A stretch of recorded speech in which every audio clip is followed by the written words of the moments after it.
O Jornal Cidades Online veio até ao Parque da Salete, às salas da cidade do Concelho, para conversar com o novo Presidente da Câmara Municipal de Oliveira das Mães, engenheiro Joaquim Jorge, eleito pelo PS, a quem desde já agradecemos esta entrevista em direto também. Muito obrigado por estar connosco. A primeira questão que se coloca é esta, é que todos os oliveirenses quererão saber. Como é que viveu os primeiros momentos após saber que era o novo Presidente da Câmara Municipal de Oliveira das Mães? Bom, em primeiro lugar, naturalmente, saudar todos os que nos veem, que nos escutam, e saudar também, naturalmente, o meu entrevistador, João Araújo. É evidente que vi os primeiros momentos com um grande entusiasmo, com muita alegria, como é óbvio, com o coração cheio, com a alma preenchida, e naturalmente foi, digamos, um momento de grande apoteose, um momento de grande satisfação pessoal, mas também, sobretudo, um momento de grande alegria coletiva, porque este resultado é o resultado que foi construído por uma equipa que me acompanha há muitos anos, uma equipa que acredita piamente neste projeto político que apresentamos aos oliveirenses e, portanto, esta vitória, este resultado eleitoral é o culminar de muitos anos de trabalho que são da responsabilidade não de um homem só, mas de uma equipa que, de forma repartida, de forma partilhada, com grande cumplicidade, ajudou a construir esta realidade. Esta realidade que chegou naturalmente ao final de 8 anos peca de tardia ou acha que veio na melhor altura? Bom, esta realidade chega quando os oliveirenses entenderam que devia chegar. É evidente que em 2013 nós tivemos a possibilidade de ganhar as eleições em Oliveira das Mães, disputamos o resultado até, digamos, às últimas freguesias, foi um resultado, podemos classificar como tangencial, foi um resultado fortemente disputado, mas obviamente que ficou, digamos, aquém daquilo que pretendíamos e, portanto, digamos que legitimamente, na altura, o Presidente de Câmara, o candidato de então, Hermínio Loureiro, mereceu ganhar as eleições, foi isso que entenderam os oliveirenses. 4 anos depois, os oliveirenses entenderam que era chegado o momento de confiarem no projeto político do Partido Socialista e, enfim, de forma muito expressiva, com, enfim, uma votação massiva no Partido Socialista, disseram claramente que era chegada a altura de termos um novo projeto de desenvolvimento para o nosso Concelho e, portanto, é perante esse novo projeto de desenvolvimento para o nosso Concelho que nós estamos confrontados e é isso que nós vamos começar a implementar a partir de agora. Essa sua persistência, precisamente, em continuar a chegar aonde chegou, levou a isso mesmo? Sim, é evidente que quem me conhece sabe que sou resiliente. Não é fácil, num Concelho com as nossas características, estar há tantos anos a alimentar um projeto na oposição, manter expectativas elevadas junto às pessoas que nos acompanham, mas aquilo que nós fizemos foi precisamente procurar envolver as pessoas, procurar demonstrar às pessoas a bondade do nosso projeto, procuramos ter um profundo conhecimento dos dossiês e da realidade do nosso Concelho, procuramos ao longo de todos estes anos construir soluções para os problemas que nos afetam e que temos revelado alguma dificuldade em resolver e, portanto, digamos que este é o trabalho também da persistência, o trabalho da resiliência, o trabalho da crença, de uma vontade férrea, muito forte, em podermos presidir aos destinos do nosso Concelho e demonstrarmos de forma clara que é possível fazer diferente e, fazendo diferente, fazer melhor. É isso que nós nos propomos fazer. Quer se queira, quer não, o PS, ao fim de 43 anos, faz história. Por isso mesmo traz maior responsabilidade. Faz história, seguramente. Pela primeira vez o Partido Socialista ganha eleições autárquicas no nosso Concelho e, obviamente, que nos traz responsabilidades acrescidas.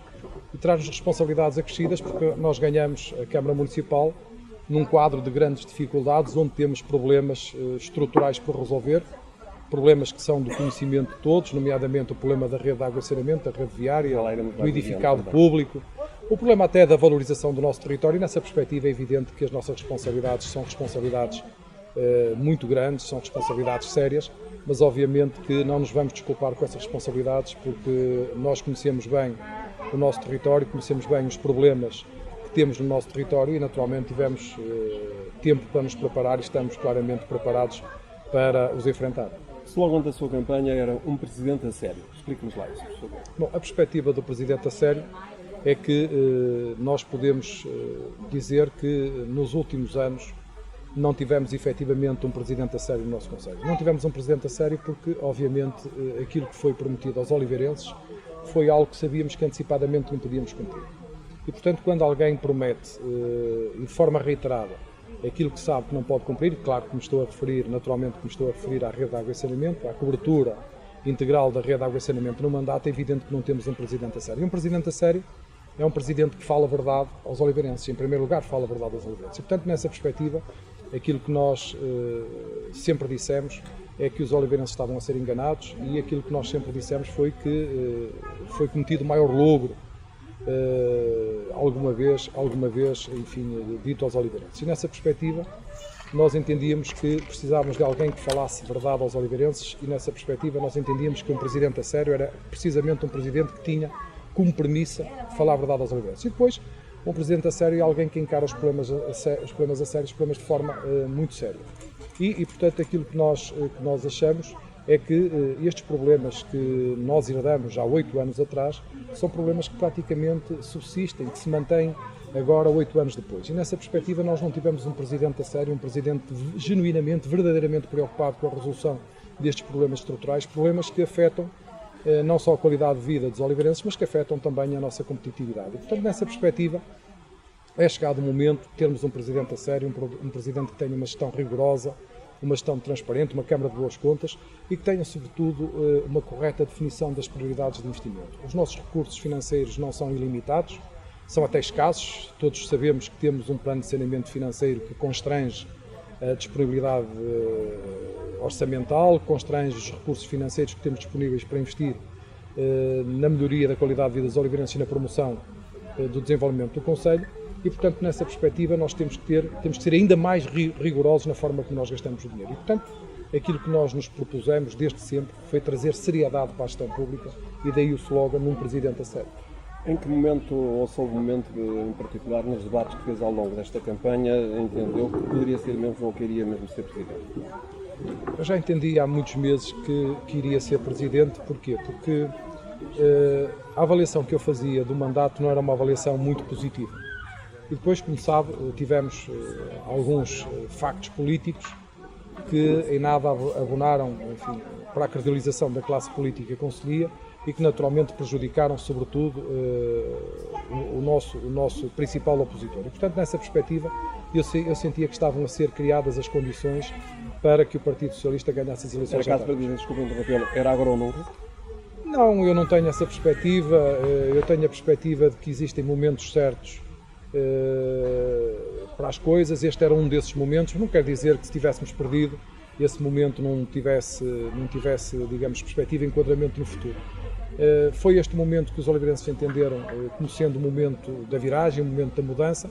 Agora, obviamente, que nós sentimos há algum tempo que tínhamos propostas credíveis, propostas que estavam a ser interiorizadas pelos oliveirenses, propostas que iam ao encontro das expectativas dos oliveirenses, e, portanto, nessa perspectiva, já há alguns meses que eu sentia que era possível nós ganharmos as eleições autárquicas de Oliveira das Meias, como veio a acontecer. E, portanto, digamos que não foi uma realidade, uma percepção que nós fomos criando nas últimas semanas.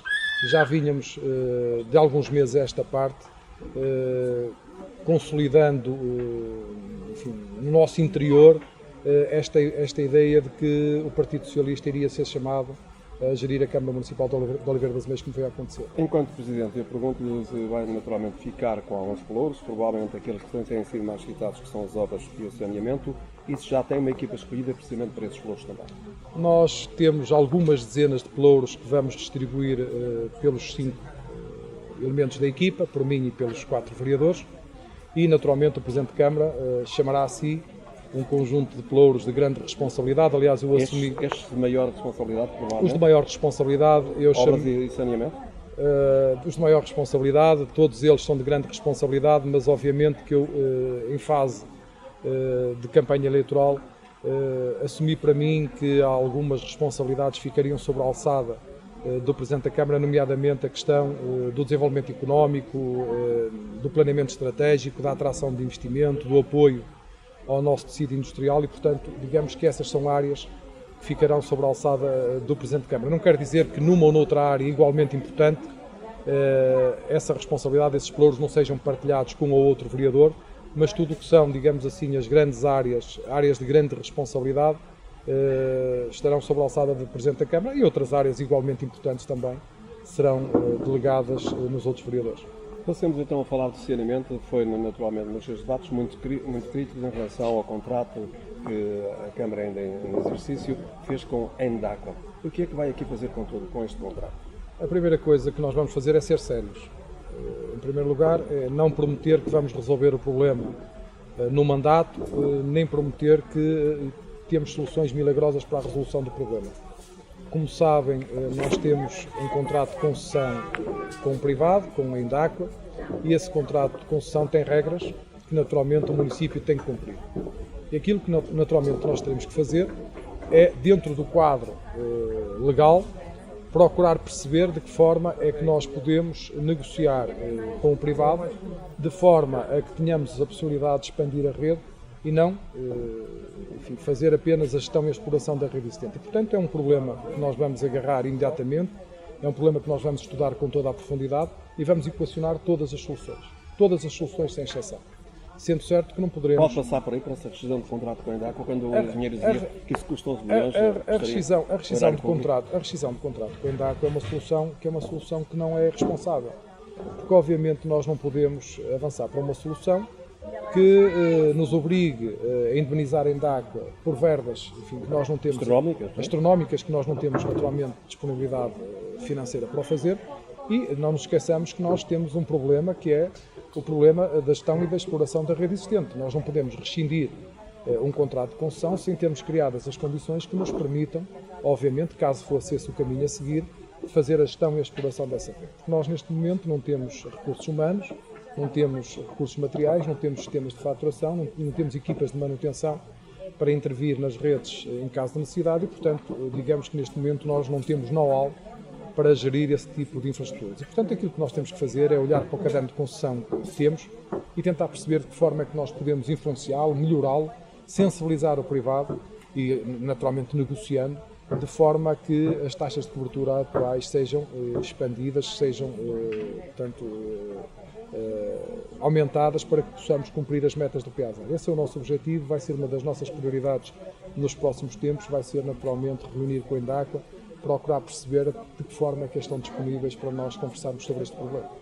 Falamos também das zonas industriais que... Vamos naturalmente falar com o Governo também sobre este problema. Claro. Falando das zonas industriais também, que o engenheiro dizia nessa mesma campanha que era importante termos zonas industriais em condições que reunissem o atrair mais investimento. O que é que vai fazer aqui com as zonas industriais? Bom, nós temos um problema ao nível do solo industrial, que é um problema sério. Nós, contrariamente ao que é dito, nós não temos muito espaço industrial disponível. Nós temos muito pouco espaço industrial.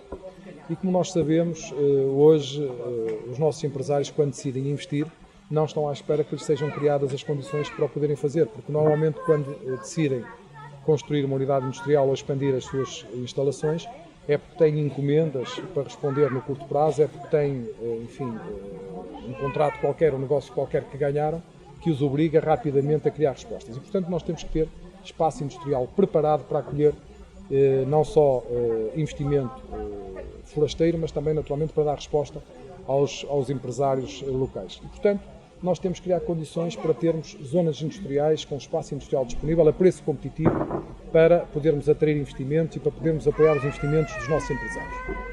Nós, neste momento, não temos muito espaço industrial disponível.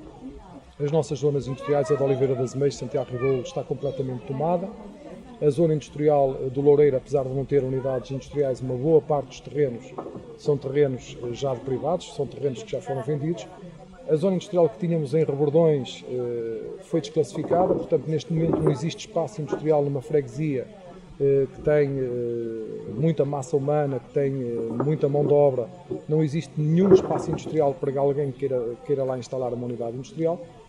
O próprio Nordeste do Concelho, precisamos de investir na zona industrial de Nogueira de Corá Pindelo, a zona industrial de Cesar Feijões Carregosa precisa de investimentos sérios também, porque na prática o que nós temos são ruas, estradas, que servem, digamos, zonas industriais, mas zonas industriais devidamente infraestruturadas nós não temos. Portanto, não são bons cartões de visita para os investidores e aquilo que nós temos que fazer é naturalmente qualificar essas zonas industriais.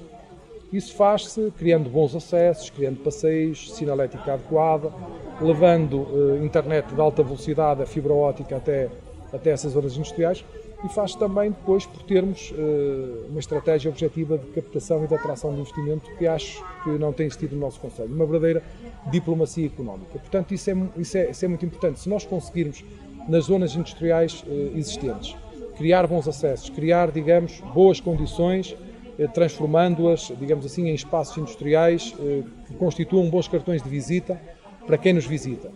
E, se por outro lado, investirmos estrategicamente num ou noutro espaço industrial, e nomeadamente no alargamento da área industrial, da área de equipamento empresarial do Loureiro, teremos criadas as condições para que o nosso tecido industrial se fortaleça e para que tenhamos mais unidades industriais e, porventura, unidades industriais até de outras áreas de atividade diferentes destas, onde nós somos líderes, que complementarão a nossa realidade industrial. E, portanto, o investimento nas zonas industriais é para nós absolutamente estratégico.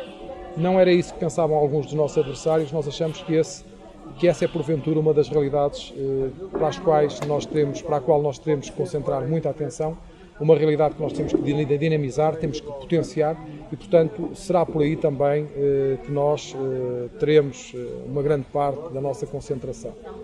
Para, naturalmente, trazermos para nós mais investidores, no caso concreto, há um problema que é comum no nosso concelho, embora noutros concelhos também. Nós temos um concelho que tem menos de emprego no distrito de Aveiro, que é a mão de obra qualificada. Como é que se combate isto? A mão de obra é um problema seríssimo. Não é só a mão de obra qualificada, é a mão de obra. Nós temos um concelho e uma região onde temos, felizmente, empregabilidade total. Os nossos centros de formação, todas as pessoas que formam, seja na área do calçado, seja na área dos moldes, da metalomecânica, têm um emprego garantido e, portanto, neste momento, um dos maiores problemas, um dos maiores desafios que se coloca aos nossos empresários é precisamente as questões da mão de obra. É evidente que as questões da mão de obra estão diretamente relacionadas com as questões da natalidade e, portanto, o problema da natalidade é um problema estrutural e os problemas estruturais não se resolvem com medidas pontuais. E, portanto, nessa perspectiva, este é um problema que afeta não a nossa região, mas o país e a própria Europa, e, portanto, é um problema para o qual nós temos que olhar através de medidas estruturais. Isto, naturalmente, passa por criar condições para que a promoção efetiva da natalidade se verifique. Agora, é evidente que nós temos este problema e temos que dar respostas, e uma das respostas que nós temos que dar é necessariamente criar condições para atrair pessoas para se fixarem no nosso concelho. E, portanto, esse é um dos grandes objetivos. É evidente que o país terá que pensar em questões que tenham a ver com a imigração, enfim, atrair pessoas, eventualmente do mercado leste ou do mercado africano.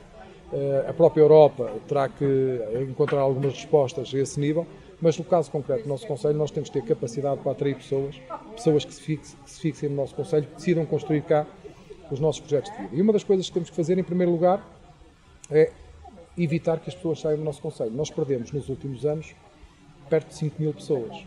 De 2001 até agora, nós perdemos 5 mil pessoas. Uma grande parte. Como é que chegou a esses números? No censo de 2001 e agora nos censos, portanto, na análise intermédia que foi feita, no censo de 2011 já tínhamos perdido alguns milhares de pessoas. Na análise intermédia que foi feita agora em 2016, pelo Instituto Nacional de Estatística, verificamos que perdemos cerca de 5 mil pessoas de 2001 até agora. E isto é um problema preocupante porque uma parte dessas pessoas são jovens. E são jovens que vão construir o seu projeto de vida. Naturalmente, no seu projeto de vida estão os filhos, para concelhos vizinhos. E para concelhos, naturalmente, onde cidades onde estudaram, cidades que têm, digamos, que nos oferecem outras condições de atratividade, que naturalmente não existem no nosso concelho.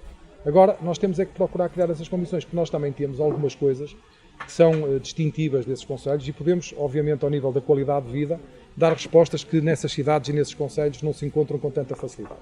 E, portanto, é isso que nós vamos procurar fazer com políticas públicas, objetivamente, que, enfim, em primeiro lugar, permitam a qualificação do nosso espaço urbano. Nós, é evidente que esta questão, temos aqui uma mosca que não quer que nós façamos a entrevista, esta questão da... Não é fácil. Somos doces. Somos doces.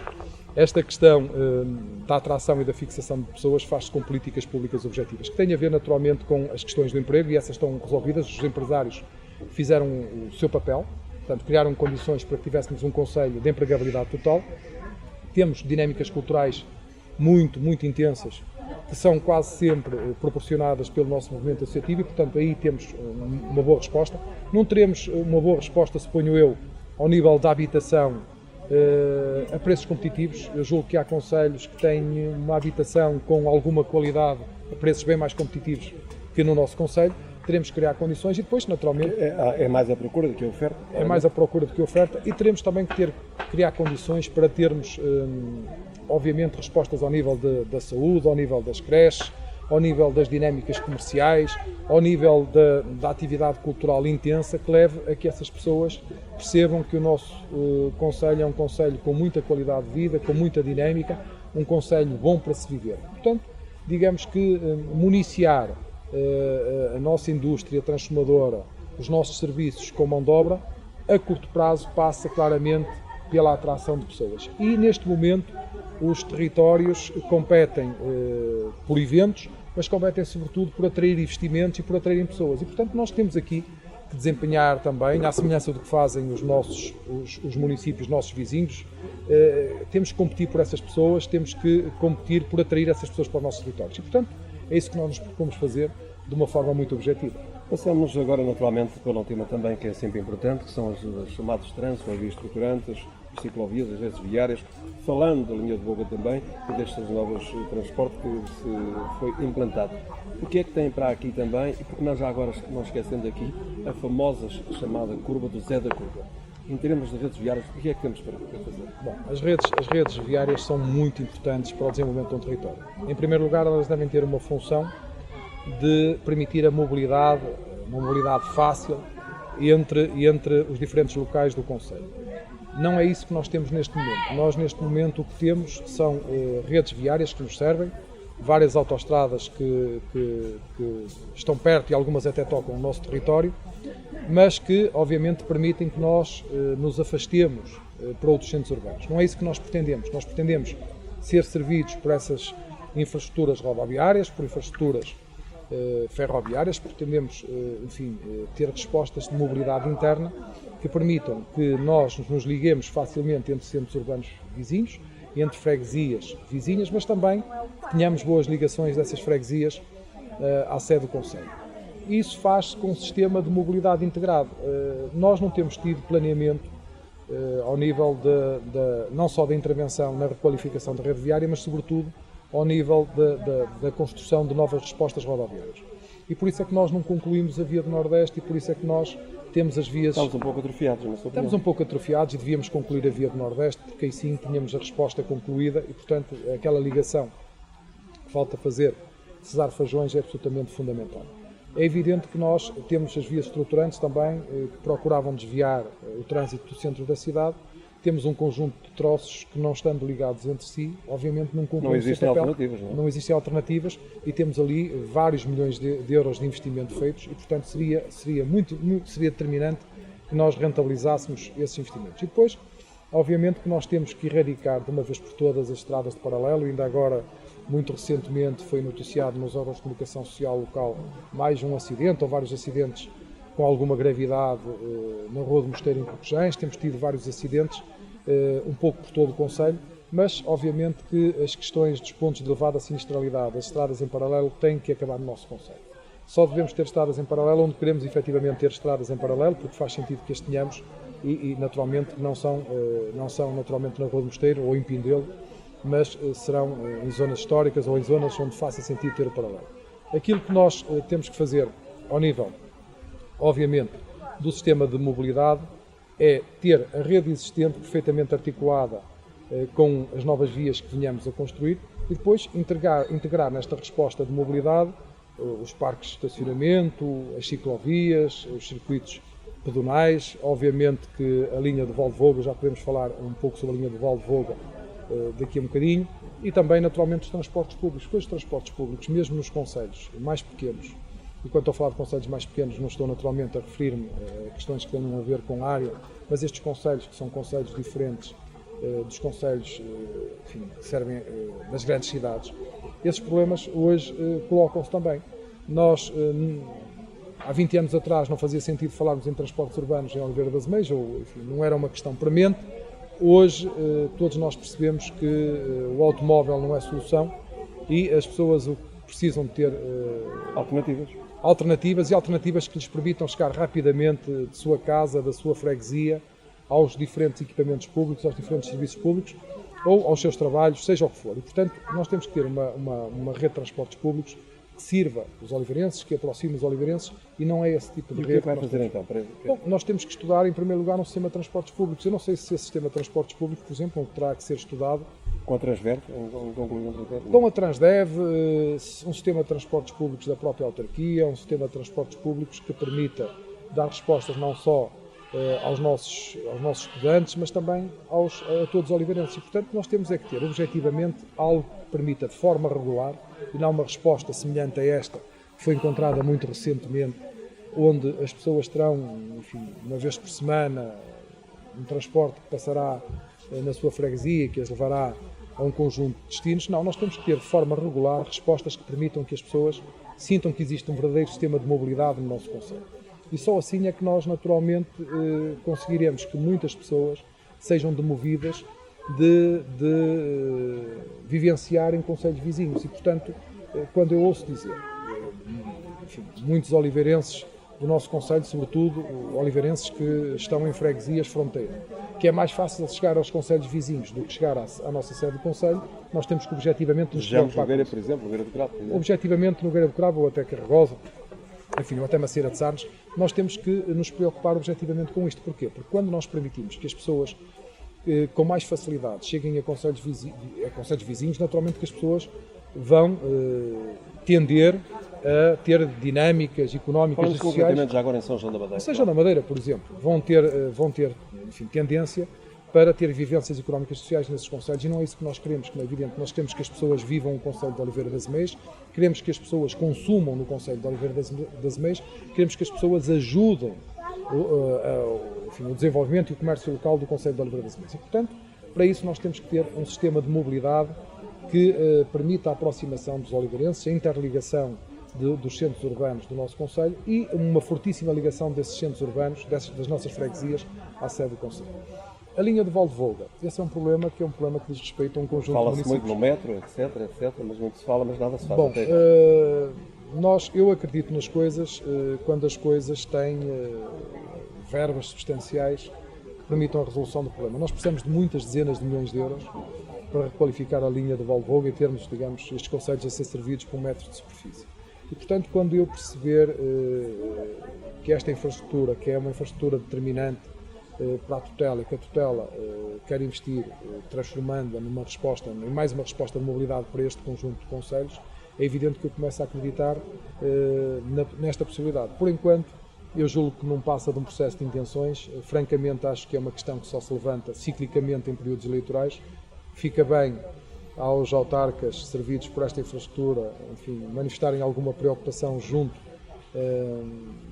da altura das eleições, mas eu julgo que este problema é um problema que terá que ser naturalmente discutido por todos estes autarcas que são servidos pela linha de Valdevolga e terá que ser decididamente, de forma decidida, terá que ser equacionada a sua solução. Porquê? Porque não tenhamos dúvidas que o transporte ferroviário é o transporte de futuro, eu não tenho dúvidas nenhumas em relação a isso, apesar do país ser um país que privilegiou o transporte rodoviário, mas obviamente que nós percebemos que este núcleo urbano, que tem algumas centenas de milhares de pessoas e, portanto, acaba por constituir a uma determinada escala e a um determinado nível uma pequena área metropolitana, é evidente que terá que ter uma resposta que permita uma ligação ferroviária rápida à centralidade que a cidade de Porto constitui. Portanto, acho que sim, acho que é uma aposta que estes municípios, que estes presidentes de Câmara, servidos por esta infraestrutura, têm que encarar com uma disponibilidade e uma seriedade completamente diferente e terão que, naturalmente, procurar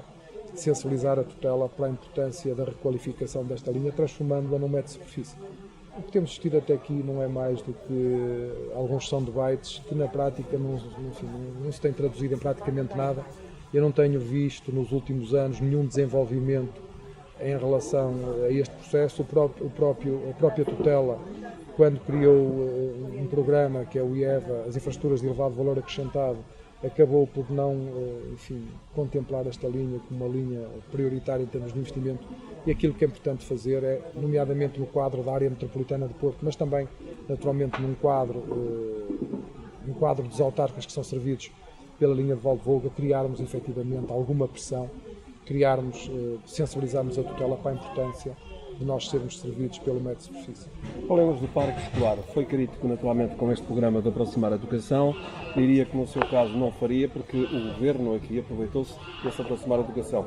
Fazendo agora naturalmente, sendo do PS, estando do Governo do PS também, o que é que vai fazer perante este aproximar a educação que nada trouxe de novo na sua opinião? Nós vamos naturalmente honrar todos os compromissos assumidos pela autarquia e este é um deles. Portanto, o nome da autarquia está posto neste contrato e, portanto, nós vamos honrar esse contrato. O que eu disse foi uma coisa diferente. O que eu disse foi que esta matéria de descentralização de competências, nós defendemos esta descentralização de competências, desde que esta descentralização de competências permita um reforço do papel da autonomia das escolas. E, portanto, nós defendemos a transferência de competências para uma comunidade educativa e não a municipalização da educação. E, portanto, é isso que nós defendemos com este programa Aproximar a Educação. E, portanto, nós também não aceitamos é que o Estado se desresponsabilize desta função de ter uma escola pública de qualidade, promotora da igualdade de oportunidades e da coesão e da integração social. E, portanto, nessa perspectiva, nós não somos contra a descentralização de competências, muito pelo contrário, somos a favor da descentralização de competências, mas de uma descentralização de competências pensada, devidamente refletida e não, por exemplo, contra aqueles que são, porventura, os agentes mais importantes do processo educativo, que são os professores. Portanto, os próprios professores manifestaram de uma forma clara a sua oposição a esta reforma.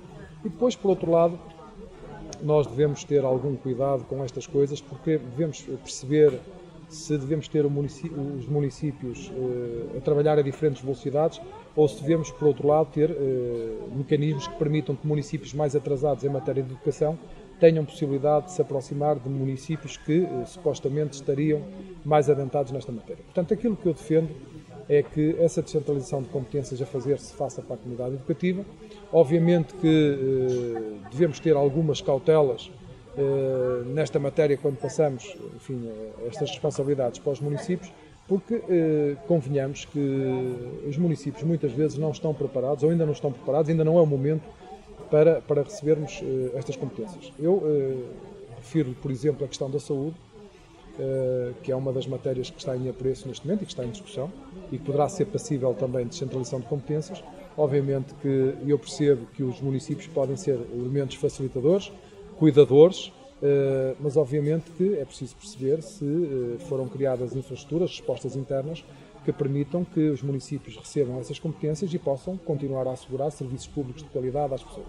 Portanto, nós, em termos de programa Aproximar a Educação, aquilo que nós queremos é que exista uma educação de qualidade no nosso concelho. Que os nossos estudantes tenham a oportunidade de ter formação durante toda a sua vida e que tenhamos...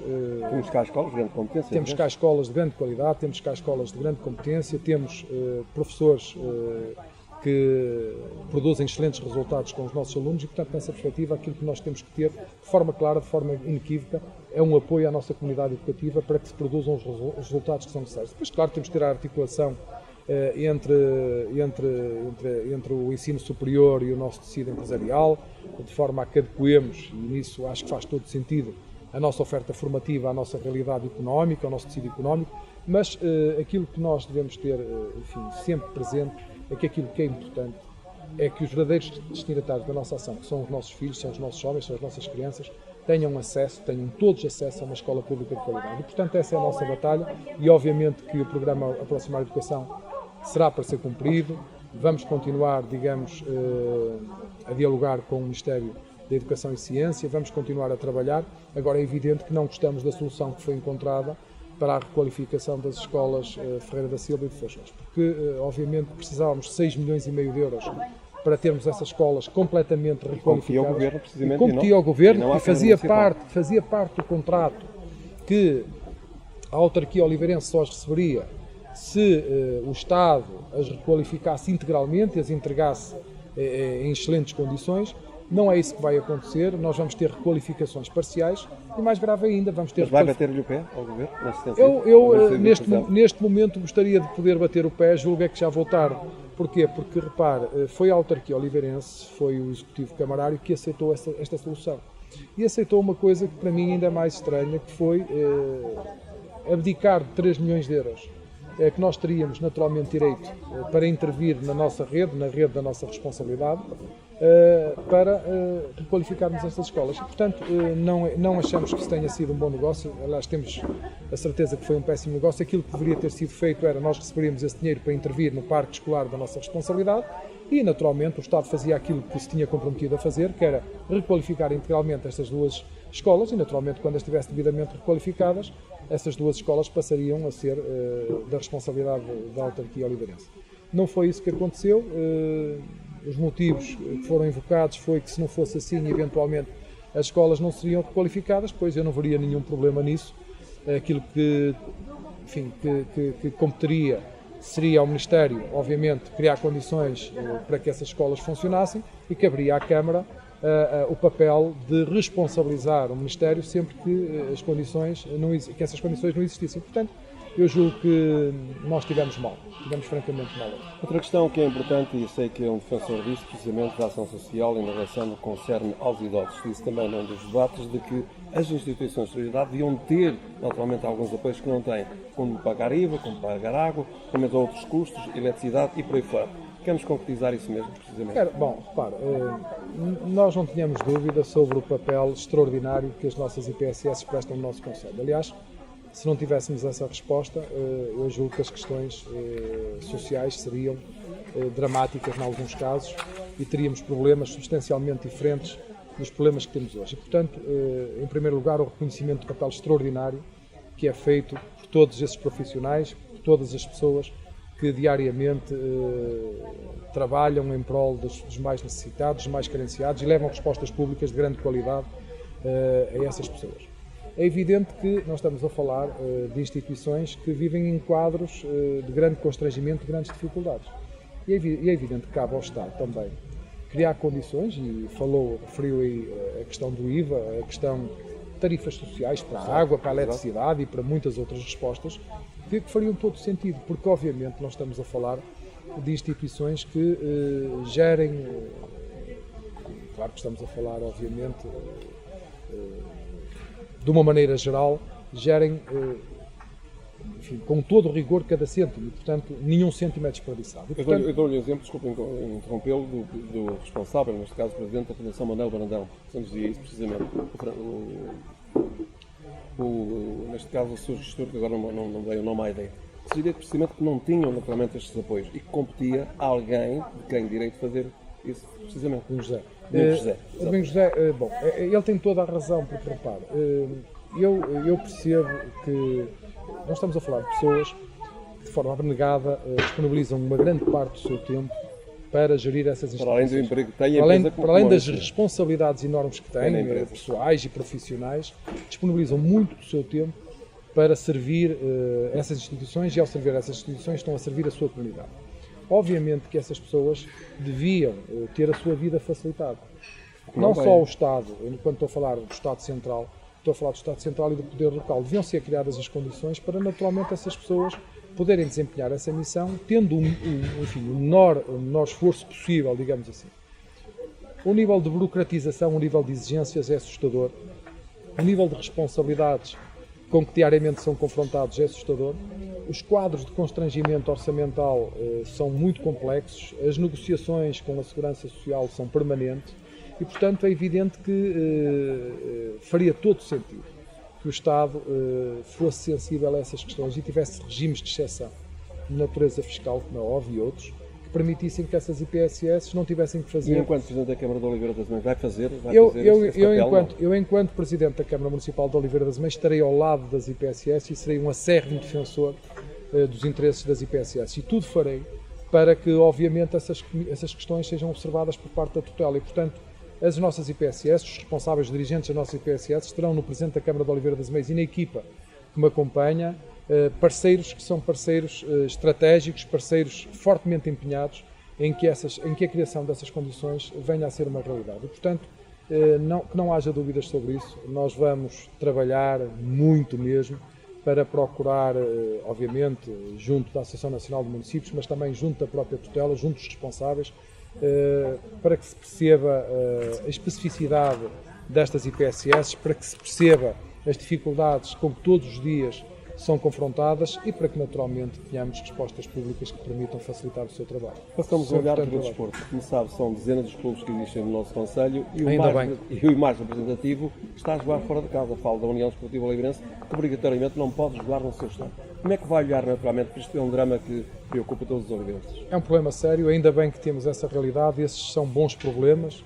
Mal seria se não tivéssemos tantos clubes desportivos e clubes desportivos que conseguem os resultados, conseguem os sucessos que temos tido. É evidente que o desporto vai continuar a ser apoiado no nosso concelho.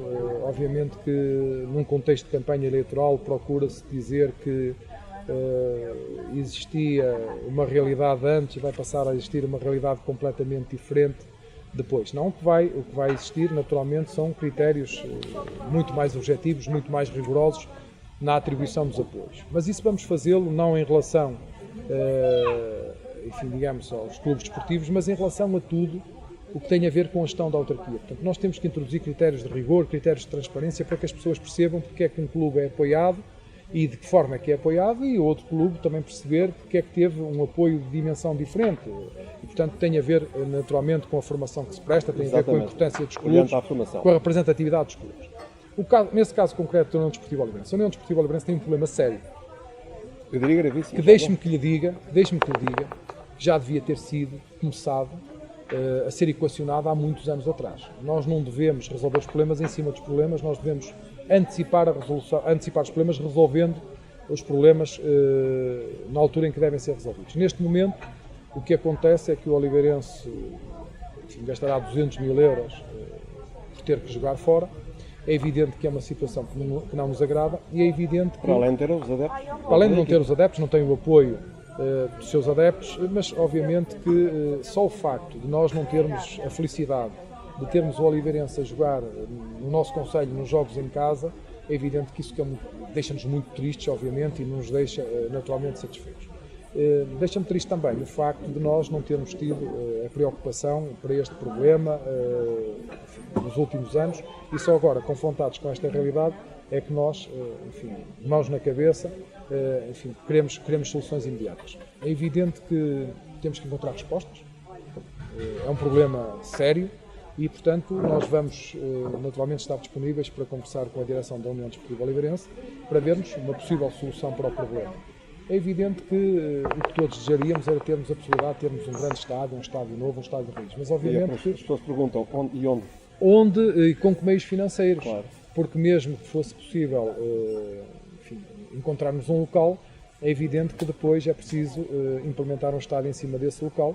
E obviamente que estamos a falar sempre de investimentos de muitos milhões de euros, que são, enfim, recursos financeiros que a autarquia não tem, que a autarquia não pode disponibilizar, mas que o próprio Oliveirense naturalmente também não pode disponibilizar. E, portanto, o que é um facto é que existe um problema, o que é um facto é que existindo um problema nós temos que encontrar uma solução para o ultrapassar, porque ninguém quer, nenhum oliveirense quer que o seu clube, o clube mais importante do concelho, não esteja a jogar no nosso concelho, não tenha um estádio digno para acolher enfim, as provas em que participa. E, portanto, nós temos que encontrar soluções, vamos conversar com a União Desportiva Oliveirense para procurarmos encontrar soluções, vamos procurar envolver a sociedade civil na solução que vamos procurar encontrar e, portanto, como seria normal, estamos totalmente disponíveis para ajudar a União Desportiva Oliveirense a ultrapassar esse problema. E as associações de arte cultural, o que é que oferecem essas associações?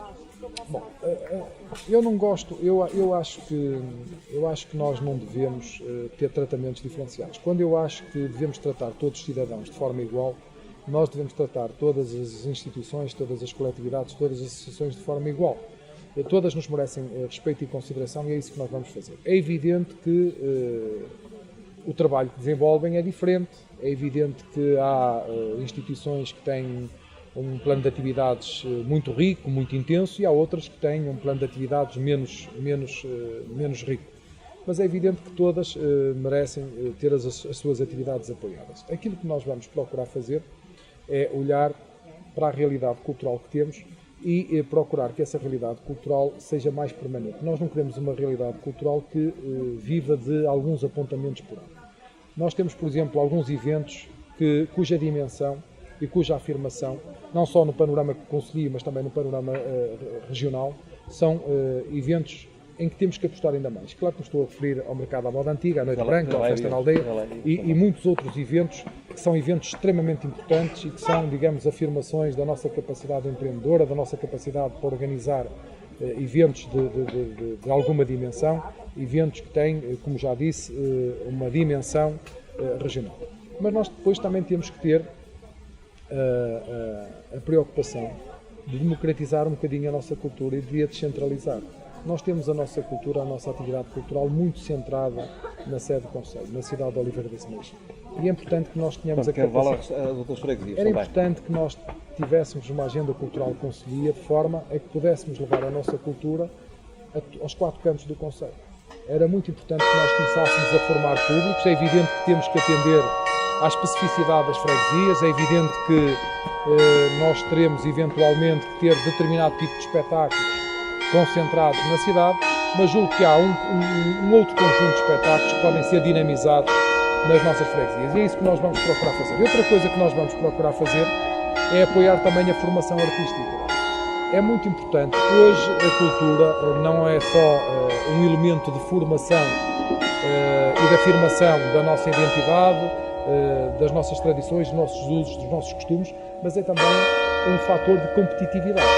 E, portanto, nós queremos ter uma realidade cultural que seja também ela mobilizadora e que tenha capacidade para atrair investimentos, para criar dinâmicas económicas importantes e relevantes no nosso concelho.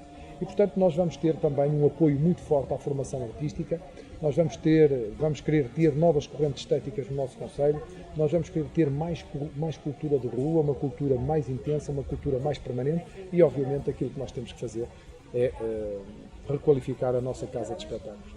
O Cine Teatro Caracas. Já lá iremos também. O tema que terá precisamente a seguir é dos habituais eventos que se realizam na nossa cidade, então, é assim que temos que dizer. Estamos a falar no caso concreto, como há pouco já foi citando, o Mercado à Moda Antiga, a Noite Branca, a Fanzona, a Volta a Portugal, são os mais mediáticos, quer se queira, quer não. Eu pergunto, estes eventos são para continuar? Bom, o Mercado à Moda Antiga, Noite Branca, garantidamente sim, sem sombra de dúvida, e não só são para continuar, como são para reforçar o apoio. E reforçar o apoio não significa metermos mais dinheiro nos eventos, mas se for necessário faremos isso. Desde que isso permita que esses eventos sejam eventos que afirmem e reforcem a nossa notoriedade e a nossa identidade. Não temos qualquer problema em fazer. Agora, também temos consciência de que temos que definir prioridades. O engenheiro até dizia na sua campanha que podemos fazer mais e melhor gastando menos. Exatamente. É isso que nós nos propomos fazer. É isso que nós nos propomos fazer. Nós, como sabemos, esses eventos são eventos que têm múltiplas funções, não só proporcionar momentos culturais relevantes no nosso concelho, mas financiar também o nosso movimento associativo, afirmar a nossa notoriedade, mas aquilo que nós nos propomos fazer é apoiar a prata da casa.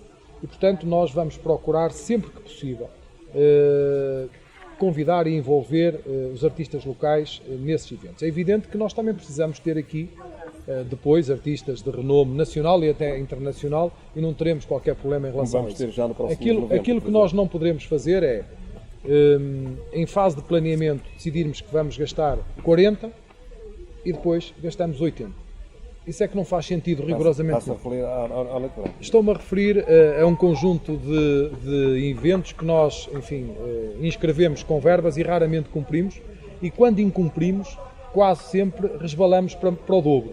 E, portanto, desta forma é evidente que não é possível nós termos mais eventos para além destes que nós estamos aqui a falar. E eu julgo que nós temos que ter muito mais eventos e, mais uma vez, temos que ter eventos que constituam novas formas de culturalidade, novas formas de afirmação do nosso concelho. Já em relação à Volta a Portugal, eu não vou ser insensato ao ponto de achar que esse evento não faz sentido rigorosamente nenhum. Claro que faz, e faz sentido, sobretudo num concelho que tem, as nossas tradições em matéria de ciclismo. Mas é preciso que percebamos que é um evento concentrado no tempo que envolve recursos financeiros substanciais. E é evidente que se me pergunta se faz sentido nós gastarmos num ou 2 dias na Volta a Portugal, o mesmo que gastamos num ano na programação do Cine Teatro Caracas, eu digo já, sem qualquer problema, sem nenhuma hesitação, que não faz sentido rigorosamente nenhum. Eu prefiro que nós tenhamos uma atividade cultural muito mais rica, muito mais intensa, muito mais relevante no Cine Teatro Caracas, do que realizar uma volta a Portugal que me consome uma parte substancial desses recursos. E, portanto, sobre isso, nós temos uma clara... É caso para dizer que para o ano vamos ter cá a volta a Portugal em bicicleta? Não lhe posso dizer isso, obviamente. Eu não lhe posso dizer que não vamos ter a volta a Portugal. Ou uma chegada ou uma partida? Não sei, não lhe posso dizer isso, não gostaria de o fazer.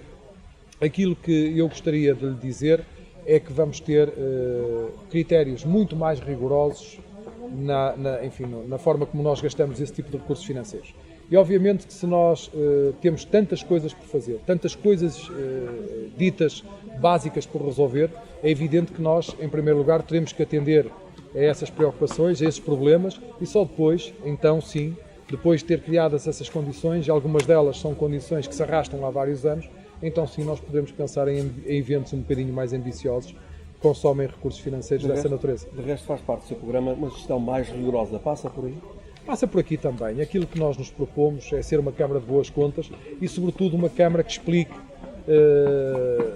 permanentemente aos oliveirenses onde gasta e como gasta o dinheiro. Isto é absolutamente fundamental. Porquê? Porque se nós queremos evitar que sobre nós recaiam suspeições, que sobre nós existam dúvidas sobre a forma como nós gastamos o dinheiro do erário público, é evidente que aquilo que nós temos que fazer é uma gestão completamente transparente, que seja permanentemente escrutinada pelos oliveirenses. É isso que nós nos propomos fazer.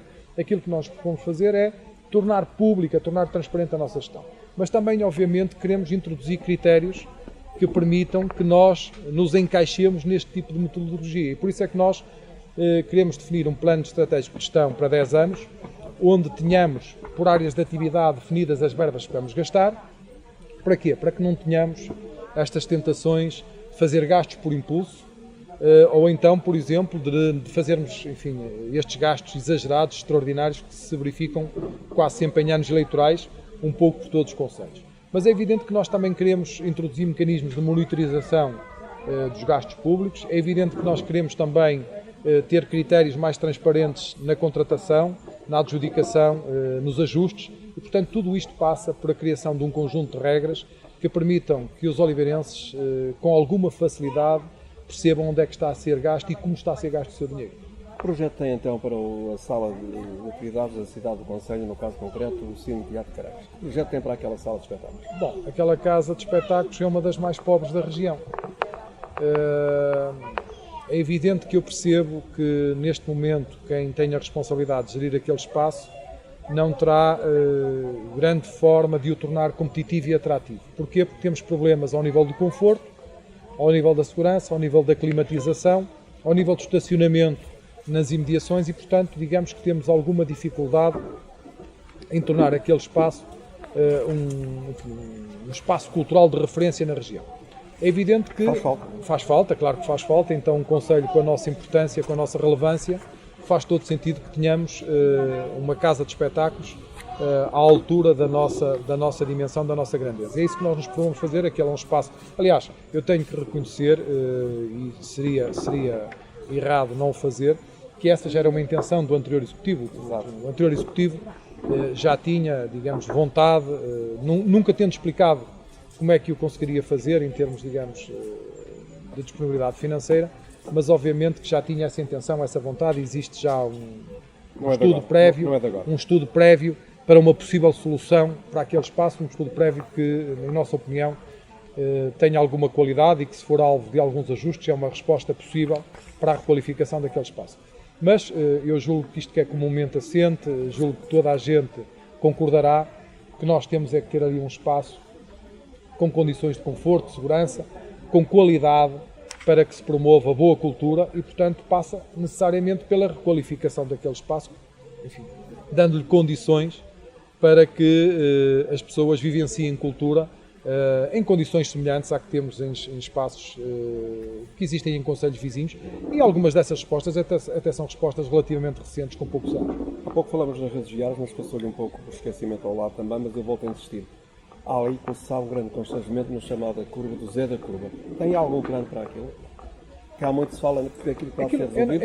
Eu não tenho nenhum plano para aquilo, porque aquilo, repara, aquilo é um constrangimento seríssimo que tem ali décadas, já custou vidas humanas. Por exemplo? Aquilo, enfim, a solução para aquilo é alargar. É criar uma solução que permita que hoje uma zona de grande perigosidade se transforme numa zona onde 2 caminhões possam passar um pelo outro sem grandes constrangimentos. Nós ainda muito recentemente tivemos lá um problema, julgo eu, com um caminhão de transporte de combustíveis que só não se transformou numa tragédia porque, enfim, tivemos alguma sorte. E, portanto, nós, quando nós propusemos aos oliveirenses, queríamos erradicar do Conselho os pontos de elevada sinistralidade, e esse é precisamente um dos pontos que vai merecer a nossa atenção. Principal, digo. Esse é um dos principais pontos, porque, obviamente, nós sabemos que é através dali que se serve a zona industrial de Oliveira das Meias. Temos uma grande transportadora, que são os Transportes Álvaro Figueiredo, com centenas de caminhões que diariamente passam naquele ponto, e naturalmente é um ponto que vai precisar atenção urgente, e a atenção passa naturalmente por alargar aquele espaço, criando condições de segurança. É tão simples quanto isso.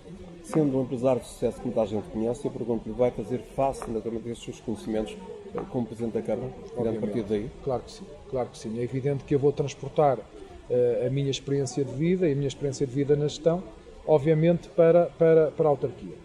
Mas eu quero deixar claro que gerir uma autarquia não é a mesma coisa que gerir o setor privado.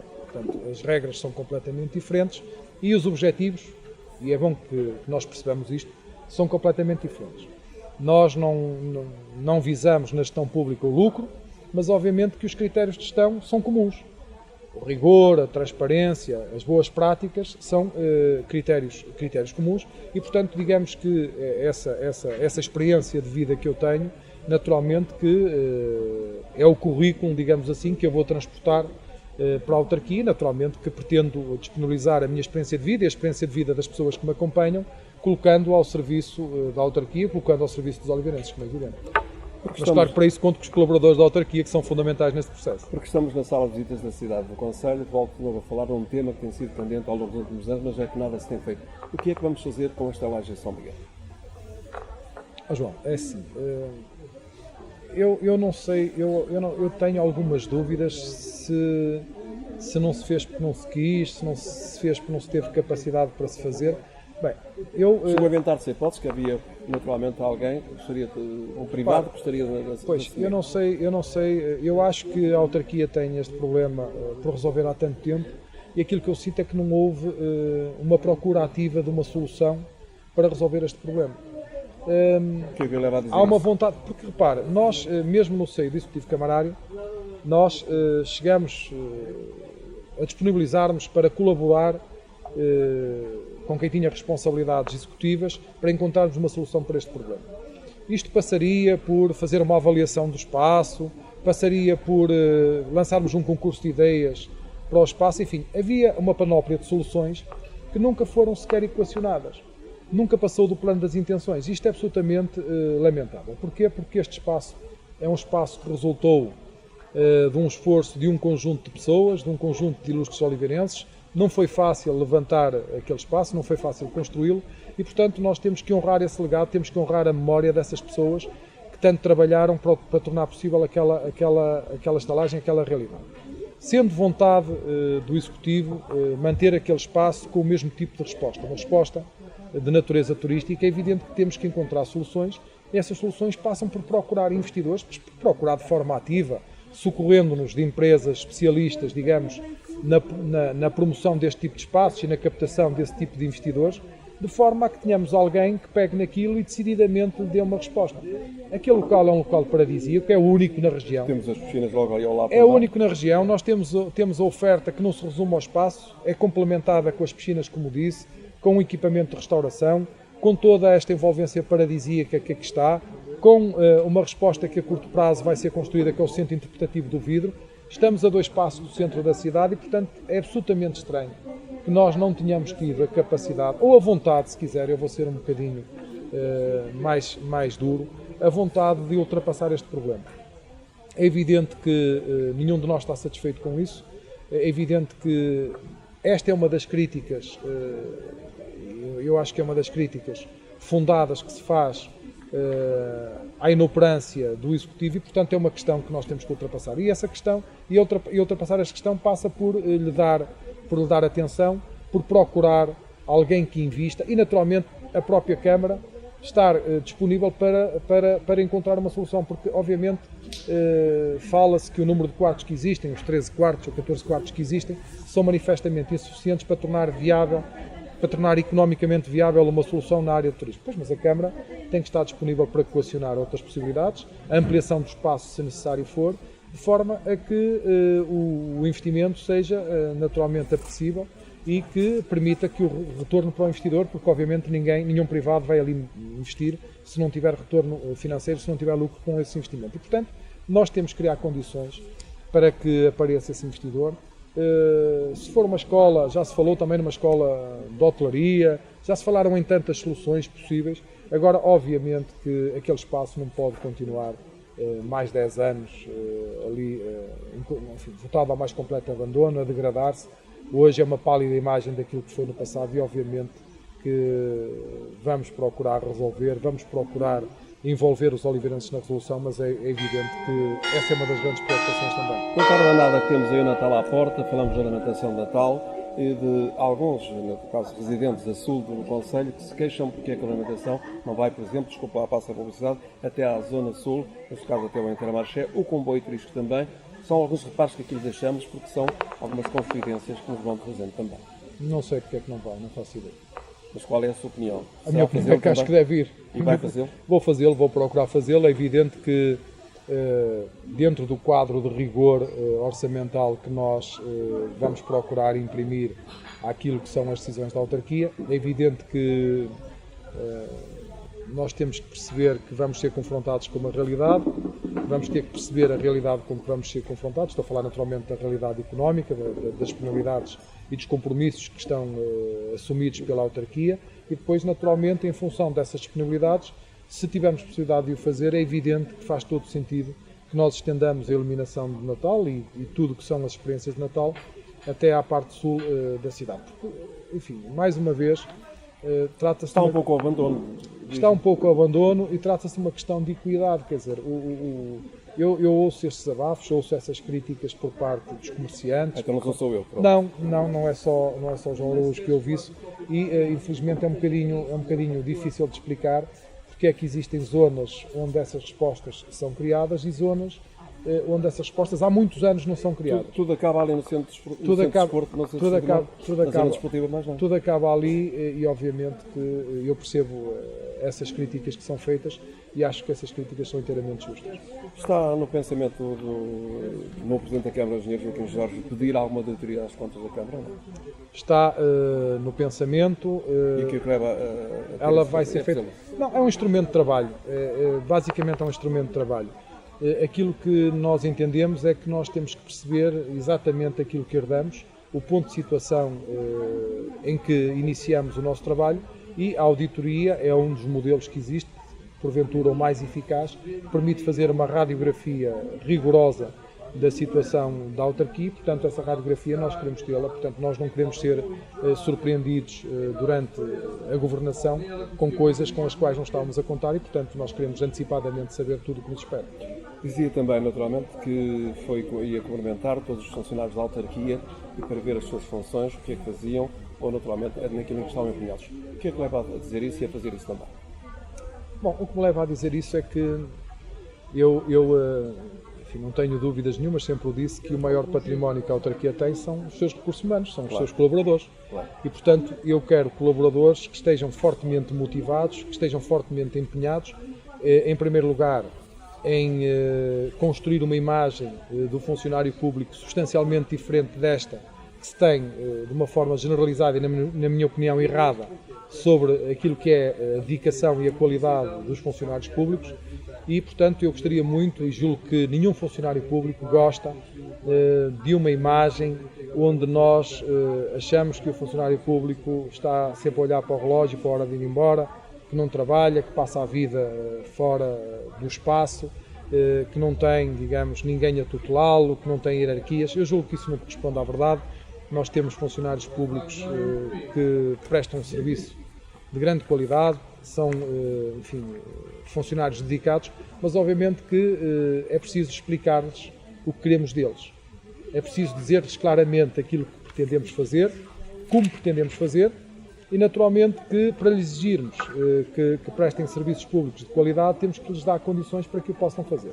E, portanto, aquilo que eu quero é, de forma muito clara, dizer-lhes que conto com todos. E todos são absolutamente fundamentais para a construção deste concelho que todos queremos mais desenvolvido e mais feliz. Mas obviamente que para isso eu tenho que ter uma percepção clara se as pessoas se sentem bem no que estão a fazer, se as pessoas têm condições para fazer aquilo que lhes é pedido.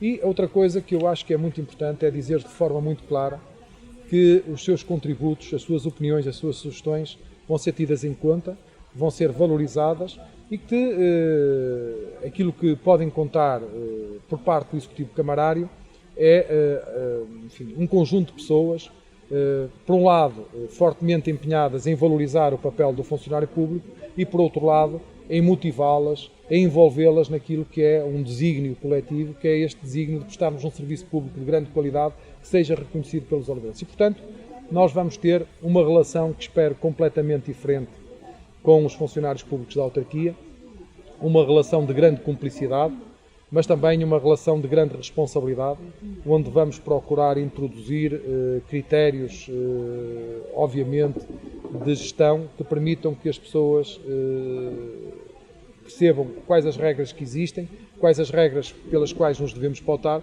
mas sempre na perspectiva de valorizar o papel, de valorizar o seu contributo, que é absolutamente fundamental para o sucesso do nosso projeto político, não temos sobre isso nenhuma dúvida. Ganhou 4 juntas de freguesia ao PS, mas a verdade é que eu penso que a vitória terá tido aqui precisamente na União de Freguesias de Oliveira das Mães. Concorda com isso? Foi aqui a vitória do PS? Nós ganhamos 5 juntas de freguesia.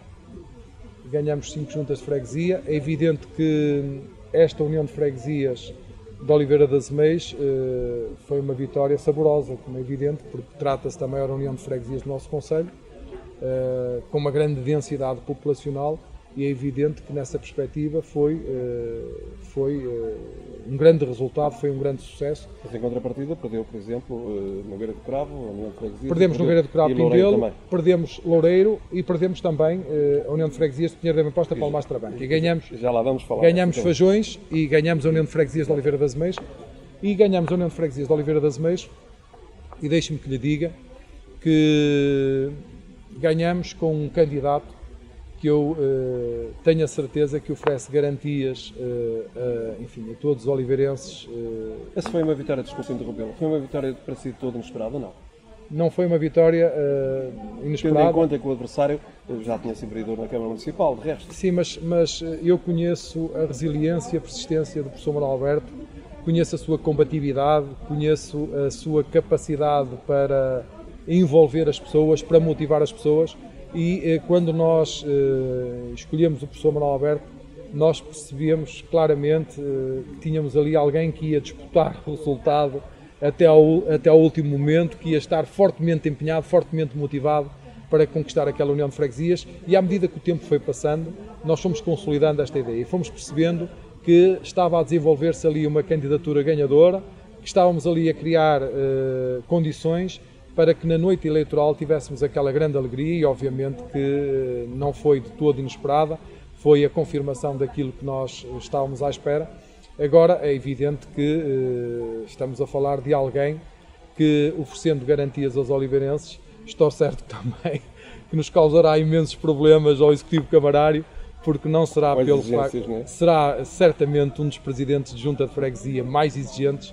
Faz parte da sua forma de estar nas coisas, faz parte da sua personalidade, do seu caráter, lutar pelas pessoas, lutar pelos interesses das pessoas, colocando esses interesses muito acima dos interesses partidários. E não tenho dúvidas que os oliveirenses escolheram bem, fizeram uma grande escolha e terão no professor Manuel Alberto um defensor intransigente dos seus interesses, um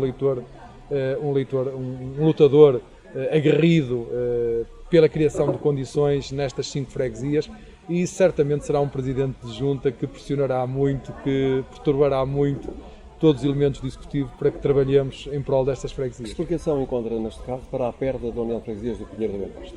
Bom, a perda da União de Freguesias... Acho que há uma explicação plausível, digo eu, mas... Bom, a explicação plausível terá a ver com o facto... Eu não tenho dúvidas que se o Sr. Armindo Nunes protagonizasse uma candidatura pelo Partido Socialista, como fez nos 2 atos eleitorais anteriores, que seria neste momento o presidente dessa União de Freguesias. De toda forma, foi penalizado por isso? Eu julgo que foi penalizado por isso. Eu julgo que foi penalizado por protagonizar uma candidatura independente, embora essa candidatura recolhesse reunisse o apoio do Partido Socialista e do Partido Social Democrata, mas julgo que houve uma penalização efetiva de algumas freguesias em relação, digamos, a esta predisposição para uma candidatura independente. E, portanto, julgo que foi essa decisão que impediu que o Sr. Armindo Nunes fosse hoje, mais uma vez, o presidente dessa União de Freguesias. É evidente que a retirada da confiança política do PSD em cima do ato eleitoral poderá ter causado alguma moça, mas julgo que o que terá determinado de forma clara a perda daquelas eleições terá sido objetivamente a assunção de uma candidatura independente que não foi, na minha opinião, bem interiorizada pelos militantes do Partido Socialista ou pelos simpatizantes do Partido Socialista daquelas freguesias, e julgo que houve alguma penalização da candidatura do Sr. Armindo Nunes. O que é que tem a dizer, qual vai ser o seu relacionamento com os presidentes de junta, quando eles dizem que deviam ter mais autonomia e, naturalmente, também outros poderes? Qual vai ser a sua relação com o presidente de junta? Eu espero que a minha relação seja uma relação exemplar. Eu tenho uma visão completamente diferente sobre o papel que os presidentes de junta de freguesia devem desempenhar no nosso concelho. Aliás, uma visão que eu tenho muito clara é que o sucesso dos presidentes de junta de freguesia será o nosso sucesso, eu não tenho nenhuma dúvida sobre isso, e, claro, portanto, procurarei criar todas as condições para que todos os presidentes de junta de freguesia, independentemente da sua cor partidária, tenham condições para desenvolver os seus territórios. Portanto, sobre isso não haverá nenhuma dúvida, tanto mais que durante a campanha eleitoral nós apresentamos um compromisso estratégico de descentralizar mais competências para as juntas de freguesia para melhor governar. E, portanto, nessa perspectiva, nós defendemos que os presidentes de junta têm que ter mais competências, e naturalmente competências acompanhadas de meios humanos, de meios financeiros, para dar as respostas de proximidade. Está a dar razão a esses presidentes de junta quando querem mais autonomia? Completamente, estou a dar completamente razão, porque, repare, convenhamos que são os presidentes de junta de freguesia que primeiro contactam com as realidades dos territórios, primeiro contactam com os problemas das pessoas. Melhor que ninguém. As pessoas, quando têm um problema, seja onde for, a primeira pessoa com quem vão ter é naturalmente com o presidente de junta de freguesia. Portanto, ele é um interlocutor privilegiado. Tem que levar com todos. Leva com todos. E, portanto, o presidente de Câmara e o executivo camarário têm algum resguardo, e naturalmente que o presidente de junta de freguesia e a sua equipa são, digamos, um dos primeiros elementos de proteção, se é que se pode utilizar este termo, do executivo camarário. E, portanto, nessa perspectiva, e porque eles têm efetivamente respostas de proximidade, têm, digamos, um conhecimento muito mais profundo do seu território e da realidade do seu território, é evidente que faz todo sentido que eles sejam apoiados. Mas isto, obviamente, que se faz num quadro legal e, naturalmente, que se faz com vontade política. É evidente que nós podemos aprofundar a descentralização de competências em várias áreas, com a junta de freguesia. Como, por exemplo, no apoio ao movimento associativo, na promoção da cultura, na própria intervenção na rede viária, porque não na própria intervenção no parque escolar, na própria proteção civil. Há um conjunto vastíssimo de áreas onde nós podemos aprofundar as competências dos presidentes de junta de freguesia e, obviamente, eu julgo que se o fizermos, nós estamos a gerir mais eficazmente os nossos recursos financeiros, porque da mesma forma que nós dizemos que os euros que são geridos nas câmaras municipais são melhor geridos do que no Estado Central, também acho que os euros que são geridos nas juntas de freguesia acabam por ser geridos com muito mais critério, com muito mais rigor, com muito mais objetividade do que os euros que são geridos nas câmaras municipais. E, portanto, a descentralização de competências passa por nós darmos respostas mais eficazes sem aumentarmos, digamos assim, as exigências financeiras, mas eu estou convencido que transferindo os mesmos recursos financeiros nós vamos ter uma gestão mais eficaz. E, portanto, vamos aprofundar o nosso relacionamento com a junta de freguesia, vamos procurar concertar com eles um conjunto de intervenções estratégicas que vamos fazer no território. Por exemplo, ao nível da rede viária, não faz sentido que nós façamos intervenções na rede viária sem definirmos previamente com os nossos presidentes de junta quais as vias de intervenção prioritária, porque são eles que conhecem melhor que nós o terreno e, portanto, essa vai ser claramente uma marca da nossa gestão no futuro. Fica sempre a ideia de que quando uma Câmara é de cor do Governo, no caso concreto estamos a falar do PS, que quando não são de cores diferentes, que as câmaras têm sempre algumas dificuldades de lidar com o Poder Central. Vai daqui tirar alguns dividendos ou não acha que... Bom, eu, independentemente de quem estiver no governo, a minha atitude vai ser sempre uma atitude de exigência para com o município com esta importância. Nós somos um município que contribui de maneira clara para aquilo que é a nossa riqueza nacional, para o nosso produto interno bruto.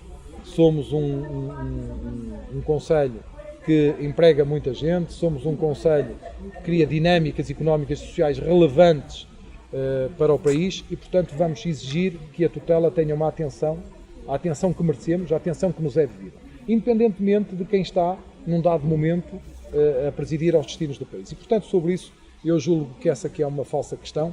Eu julgo que tem que haver, claramente, por parte de quem está à frente dos destinos da autarquia, uma vontade de influenciar a tutela, sensibilizar a tutela para a importância de investir no município, por exemplo, com esta realidade industrial e com esta importância industrial num distrito que é um dos distritos mais importantes do país. E, portanto, da mesma forma que eu acho que nós não devemos ter juntas de freguesia preocupadas com o facto de não serem da mesma cor de quem está na Câmara Municipal, acho que... há quem se queixasse em tempos de que sentiu isso. Sim, acredito. Eu não estou a dizer que essa realidade que não existe. O que eu estou a dizer é que ela não faz sentido, não faz parte, digamos, de uma gestão moderna, de uma gestão do século XXI. Isso é uma gestão do século passado. Nós penalizarmos uma junta de freguesia só porque ela não é da nossa cor política é um verdadeiro disparate. Porque nessa freguesia nós temos muitos eleitores, muitos cidadãos que votaram em nós e outros que não votaram em nós. Todos nos merecem o mesmo respeito. Claro. E, portanto, é para todos eles que nós temos que trabalhar. Depois de feita uma campanha eleitoral, depois de serem terminados os resultados das eleições, o nosso partido é o nosso concelho e, portanto, nós devemos estar todos envolvidos e unidos. Debaixo da mesma bandeira. Debaixo da mesma bandeira. E, portanto, nessa perspectiva, eu acho que é absolutamente, perdoem-me a expressão, tonto, eu utilizo mesmo esta expressão, é absolutamente tonto que um Presidente de Câmara tenha uma gestão onde procure favorecer os seus Presidentes de Junta em detrimento dos Presidentes de Junta. Tem conhecimento que isso já possa ter acontecido no passado? Não tenho dúvidas que isso aconteceu no passado, não tenho dúvidas que esse tipo de mentalidade presidiu, não estou a dizer que no nosso concelho, mas enfim, em muitos concelhos do nosso país, independentemente de quem nos governava. Agora, para todos eles, a mesma resposta não faz sentido rigorosamente nenhum. Nós devemos considerar e valorizar o papel dos nossos Presidentes de Junta.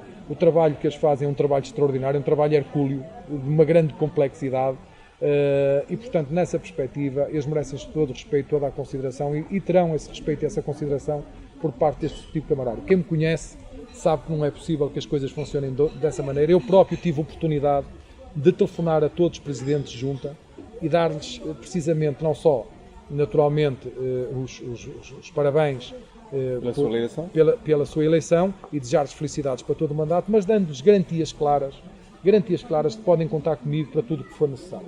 E, portanto, essas garantias passam por, em momento algum, seja em que circunstâncias for, eu preferir uma junta de freguesia presidida por um candidato ou por um eleito do Partido Socialista em detrimento de um eleito por outro partido. Não faz sentido rigorosamente nenhum, não faz parte da minha maneira de ser, não é, digamos, dessa forma que pensa a minha equipa. Nós temos um presidente de junta, um ex-presidente de junta na minha equipa, o Rui Luís Cabral, que certamente ficaria tremendamente decepcionado se fosse essa a nossa prática, porque ele sofreu na pele de forma efetiva, digamos assim, esse tipo de mentalidade, esse tipo de gestão, e nós não queremos de todo que isso seja algo que nos possam acusar. E aquilo que me daria mais prazer seria daqui a 4 anos nós termos os presidentes de todos os partidos, sem exceção, a dizerem que tiveram connosco uma relação de grande cooperação, uma relação não só institucional, mas uma relação que foi muito para além disso e acabou por ser uma relação de grande cumplicidade, onde os interesses do Concelho, onde os interesses das freguesias foram colocados muito acima, num plano completamente diferente dos interesses que normalmente estão subjacentes às lógicas eleitorais e às lógicas partidárias. Quase no final desta nossa entrevista, que desde já agradecemos também, olhando para este mandato de 4 anos que aí vem, eu pergunto, perante os projetos que o Partido Socialista tem, neste caso concreto o Engenheiro Henrique Jorge enquanto Presidente, são 4 anos importantes e que chegam para isso, ou é preciso ir mais além? Não. Normalmente há sempre a tendência de que o trabalho está inacabado e que é preciso novo mandato. Este Concelho tem tantas necessidades, tem tantos problemas para resolver, tantas respostas públicas para dar, que eu não vou incorrer nos mesmos erros do passado. Eu não vou dizer que em 4 anos é possível resolver todos estes problemas que nós durante várias décadas não conseguimos resolver. Não, é evidente que não. Quem me conhece sabe que não gosto de recorrer à demagogia, não gosto de recorrer à futilidade, não gosto de recorrer à mentira e, portanto, aquilo que eu me proponho fazer é dar passos significativos para a resolução de alguns destes problemas. Aqueles que eu considero que são mais prementes, aqueles que eu considero que são fundamentais, que são determinantes. Quais são, por exemplo, nesta altura? A questão da rede de água e saneamento, já falamos aqui, a questão do apoio ao nosso tecido empresarial, às nossas associações, às nossas coletividades, aos nossos clubes de futebol. A nossa rede viária tem que merecer uma atenção completamente diferente, temos que introduzir mecanismos de planeamento na intervenção na rede viária e não fazê-la de forma aleatória. E, portanto, há um conjunto Estes de áreas... são os mais prementes, e a partir daí? Não, estes não são os mais prementes, estes são alguns, porque, repara, quase primeira necessidade. A questão da preservação do nosso património, olhar para o nosso património da forma como ele deve ser olhado, é absolutamente fundamental, e não é só o património arqueológico, é o património arquitetónico, o nosso património cultural, o nosso património natural, o nosso património religioso. Nós temos aqui um conjunto vastíssimo de áreas para onde temos que olhar, todas elas são muito importantes. Não vai ser possível, de maneira nenhuma, resolver todos os problemas que nós temos em 4 anos. Seria excelente, seria extraordinário. Precisa de outros estaríamos em presença de um super presidente de Câmara, mais do que um presidente a sério, era um super presidente a sério. É evidente que eu sou humano, tenho algumas debilidades, tenho algumas fragilidades, tenho seguramente também algumas virtudes, mas obviamente que aquilo que nós nos propomos fazer é olhar para os problemas e não enterrar os problemas, não ocultar os problemas. Aquilo que nós naquilo que nós procuramos e vamos seguramente ser diferentes é olhar os problemas e encarar os problemas com outra seriedade. Nós não os vamos esconder, temos uma noção clara daquilo que nos espera e, portanto, aquilo que nós vamos procurar fazer é dar passos seguros para que muitos desses problemas sejam iniciados, alguns deles sejam resolvidos, se possível procurar concretizar alguns deles no mandato, mas é evidente, conforme eu fui dizendo ao longo da campanha eleitoral, que a questão da rede de água e saneamento ou a questão da resolução do nosso problema da rede viária não é possível de resolver naturalmente no espaço do mandato, tanto mais, como sabem, nós estamos a braços com um plano de saneamento financeiro que nos consome anualmente alguns milhões de euros, porque somos obrigados... Esta dívida da Câmara atualmente, naturalmente, tem que ser diminuída a curto prazo? Tem que ser? Diminuída a curto prazo? Não, nós estamos obrigados a reduzi-la anualmente. Aquilo que nós temos feito é, nos últimos anos, conseguimos finalmente começar a cumprir o plano de saneamento financeiro. Assusta esta dívida? Não me assusta esta dívida. Esta dívida é um problema que nós temos que resolver. É evidente que quando nós tivermos pago esta dívida, ficam recursos financeiros disponíveis para resolver alguns destes problemas que nós já aqui referimos. Agora, nós temos um plano de saneamento financeiro que começou em 2008, vai estender-se até 2020. É evidente que nós temos que chegar a 2020 com um valor de dívida residual de 4 ou 5 milhões de euros e, portanto, nós nos próximos anos vamos continuar a ser obrigados a reduzir a dívida a este ritmo que temos vindo a reduzir. Agora é evidente que eu poderei pensar em renegociá-la, poderei procurar criar mecanismos que me permitam liquidá-la agora, por exemplo, e procurar depois criar, uma dívida, procurar transformar depois este encargo num encargo mais dilatado no tempo, libertando recursos que são fundamentais para intervir nestas áreas e recursos que, investidos, se tornam reprodutivos e permitem que, com mais alguma facilidade, nós possamos resolver esse problema desse passivo que ainda temos. Empresário, Presidente da Câmara Municipal de Oliveira das Mães, quer se queira, quer não, a família vai ficar um pouco para trás. Acaso para dizer que por trás de um grande homem estará sempre uma grande mulher. Eu tenho efetivamente uma grande mulher, nada disto era possível sem o seu apoio inequívoco. É evidente que ela é claramente a minha grande confidente, é a minha grande conselheira e é graças a ela que eu consegui, digamos assim, graças a ela obviamente e a muitas outras pessoas, mas digamos que num plano mais pessoal, que eu consegui tornar possível esta realidade.